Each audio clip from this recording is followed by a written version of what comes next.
Okay, so let's just jump right in. The title for today's explainer is pretty direct, right? Not Hispanics. It's meant to make you pause and think. And this quote, this is really the statement at the heart of what we're talking about today.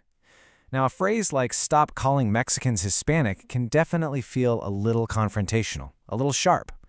But here's the thing. What if it's not trying to start a fight? What if it's actually an invitation? Because that's really what this is all about. This isn't about drawing lines in the sand or creating more division. It's a push for something deeper, for understanding, for getting things right, and for showing respect. So that gets us to this fundamental idea. A name is never, ever just a word. I mean, think about that for a second. A name isn't just a sound, right? It's like a container, and inside that container you've got entire histories, shared memories, and the very core of who someone is. So when we're debating words like Mexican or Hispanic, we're not just talking about words, we're talking about everything packed inside them. And I bet you've felt this yourself. Just take a moment and think. Have you ever had someone slap a label on you that just didn't fit? Maybe it was way too general, or it missed the point of who you are completely. You know that feeling, right? That feeling of being misunderstood, of being unseen. That's exactly what we're digging into today. So to really get a handle on this, we've got to unpack the story behind the word Hispanic itself. Like, where did this term even come from in the first place?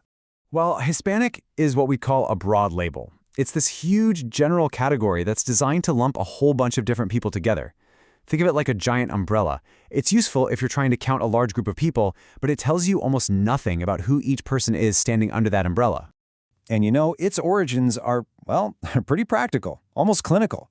The term really became popular in the U.S. late in the 20th century, and it started as a government classification. It wasn't born out of culture. It was basically a bureaucratic tool for things like the census.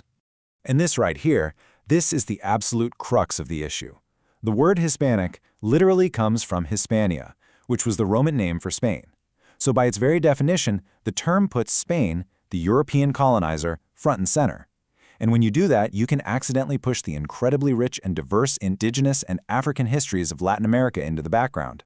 Which leads us perfectly into our next thought, the need to move beyond just one single label. And wow, this chart really lays it all out, doesn't it? Look at the left side, Hispanic, government term focused on Spain and language, super general.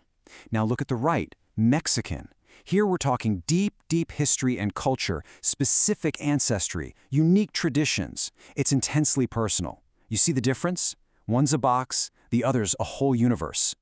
And that universe is just so rich. We're talking about indigenous roots that go back thousands of years before any European ships arrived. Civilizations like the Mexica, the Maya, the Zapotec. It's about traditions in food and music passed down from grandparents to grandchildren. It's about a real connection to a specific place. It's why you so often hear people use more specific identifiers, like Mexican American or Chicano. They're trying to honor all that depth.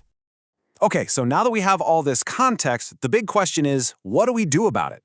Well, that brings us to something really simple, the power of asking. Look, this isn't about memorizing a giant list of do's and don'ts. It's much simpler. It's about changing our approach. And it really boils down to these three things. First, just take a beat. Challenge your own assumptions before you reach for a big, broad label.